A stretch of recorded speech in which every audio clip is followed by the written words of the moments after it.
You find a wallet with $300 in it. What do you find in the wallet that makes you keep the money? I found a wallet with $2,300 in it, and I tracked the guy down. He was very rude and said it all fucking better be here. Counted it out and then didn't say anything else. I wished I had kept the money after seeing the asshole that lost it. Once I found around $800 in cash near the entrance to a Whole Foods. I turned it into customer service and they asked me for my phone number and said that if no one had claimed it in 48 hours, they would give it to me. About 2 hours later I got a phone call from a girl nearly in tears thanking me because that was her money for rent. So, I feel like even if you find no context with money or a wallet, there are ways to try to get it back to whoever it belongs to. Found a wallet outside my work with about $600 in it. Didn't recognize the face as a coworker's, so I brought it home and mailed it to the address on it the next day. I've been getting Christmas cards from them every year since then. The ID of someone who owes me $300. This was done as a science experiment. The researchers assumed that putting money in the wallet would make people less likely to return it, because the payoff would be bigger. A poll of 279 top-performing academic economists agreed. But researchers saw the opposite. People were more likely to return a wallet when it contained a higher amount of money, Cohn says. At first we almost couldn't believe it and told him to triple the amount of money in the wallet.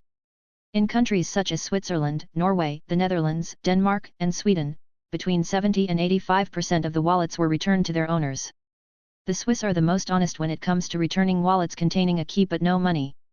Danes, Swedes, and New Zealanders were even more honest when the wallets contained larger sums. In countries such as China, Peru, Kazakhstan, and Kenya, on average only between 8 and 20% of the wallets were returned to their owners. Although the proportion of returned wallets varied widely between countries, in almost all countries wallets with large sums of money or valuable contents were more likely to be returned. My cards and ID making me realize it's my wallet that I've dropped. Found a total of 3 wallets during my time here in NYC. 2 had no cash but ID and credit cards. Third had $20 and all the other stuff. Hunted down all 3 and gave them back. All were just happy to get the ID back, which is a bitch to replace. Lost mine after all this and had the same done for me. Karma is not always a bitch. LOL. My ID card. If there is no way of identifying the owner. A piece of paper with "keep the $300" written on it.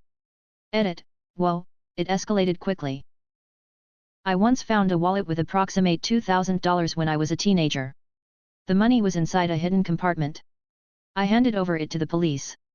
Turns out some elderly person got his apartment broken into, and the thief stole his wallet but didn't find the $2,000, so threw it out on the curb.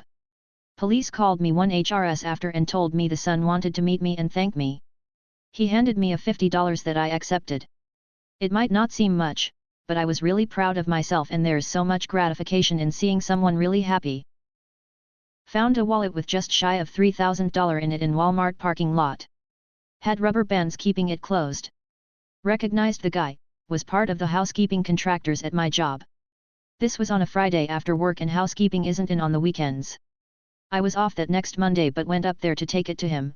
He doesn't speak any English but he started crying when I handed it to him. Didn't even count it, just pulled out $200 and gave it to me. I've gotten 2 dozen steaming hot fresh tamales at least twice a month for the last 3 years now. Edit, the goods. Jeff Bezos' driver's license. One of those fake bills that are actually little pamphlets with Bible verses on them. A KKK membership card. People of Reddit, what is the dumbest reason your ex-partner gave for cheating? You didn't answer your phone. Was I supposed to spend Saturday night alone? I was at work, and so were you. We worked together, you fucking moron. You are dying. Do you really want me alone when you are dead? I was fighting cancer. He also told me that I was disgusting and he felt gross touching me. Luckily, both types of cancer are out of my life. He sold cocaine and she really likes cocaine. He said that he cheated on me because I wanted to have too much sex. More than 5 years later I still can't find any logic in that. She met someone that she immediately saw herself marrying.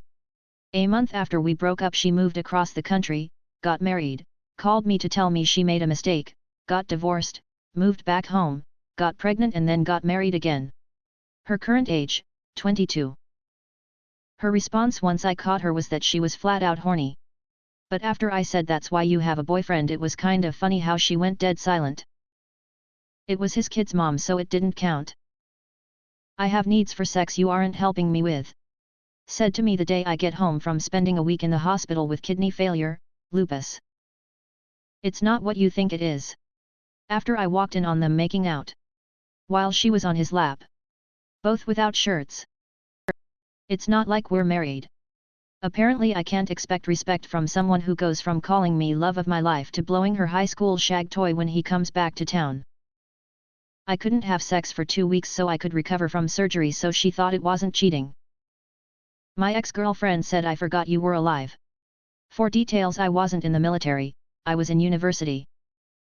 You never specifically said I wasn't allowed to sleep with girl he had slept with before we were together. I thought you meant I wasn't allowed to sleep with new people.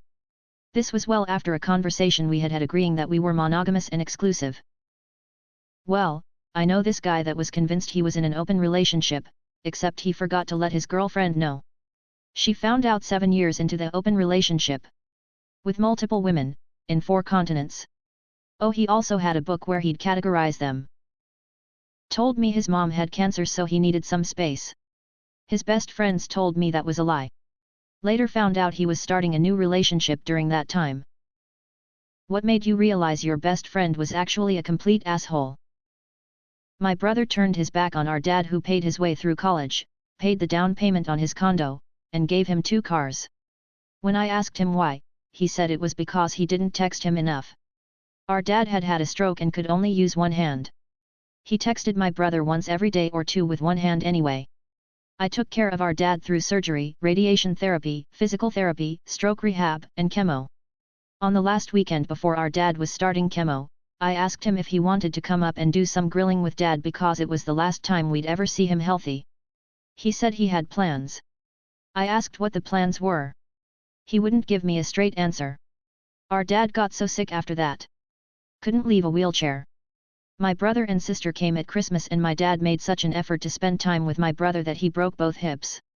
My brother said to me later he honestly thought it would be best if our crazy mother shot our dad and herself. I think my brother is a lunatic. There's no anger or hate, I just can't think of him as a sane person anymore. When she told me she was cheating on her husband and then I found out she was cheating with my husband. I was poor and in college, I had the flu really bad one week and asked my friend, he lived in a dorm across the hall, to go to the convenience store in the dorm lobby and get me something to drink, and he could get whatever for himself too.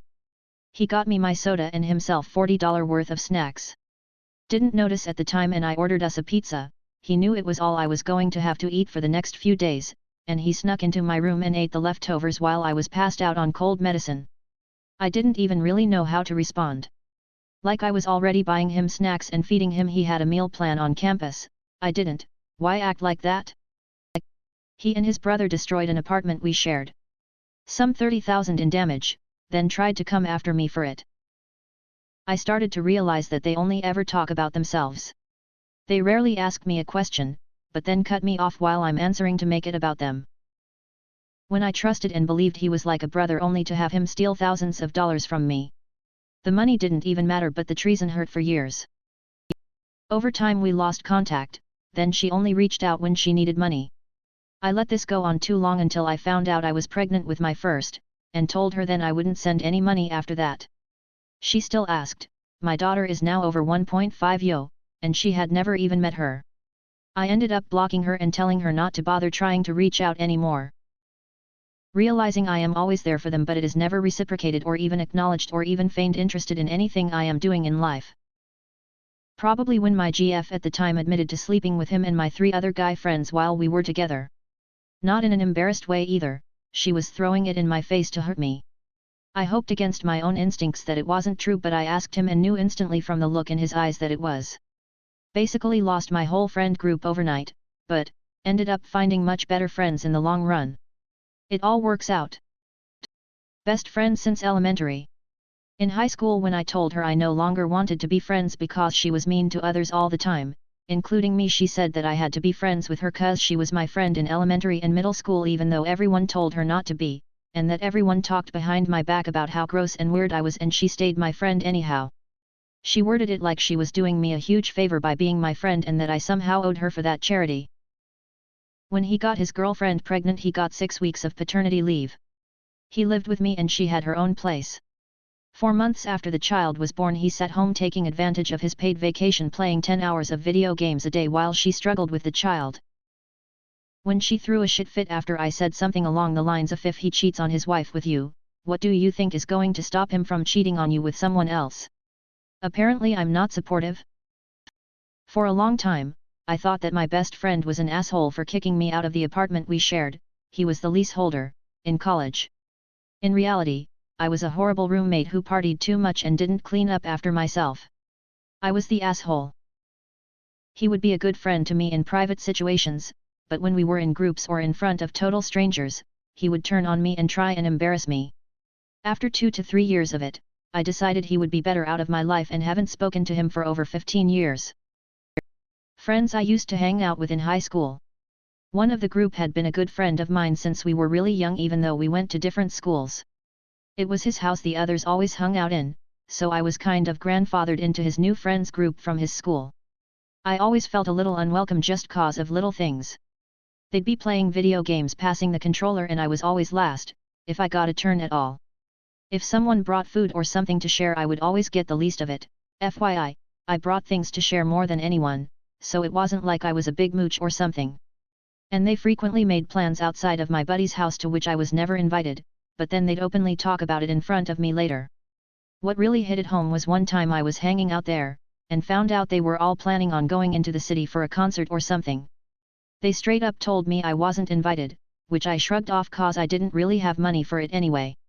But then their ride fell through and I offered to drive them.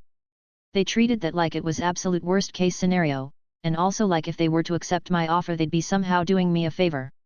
I said, okay, forget it. Message received. I left and never talked to them again. None of them ever tried to contact me again either.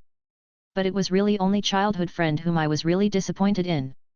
I thought for sure he'd at least check in after that obviously devastating interaction.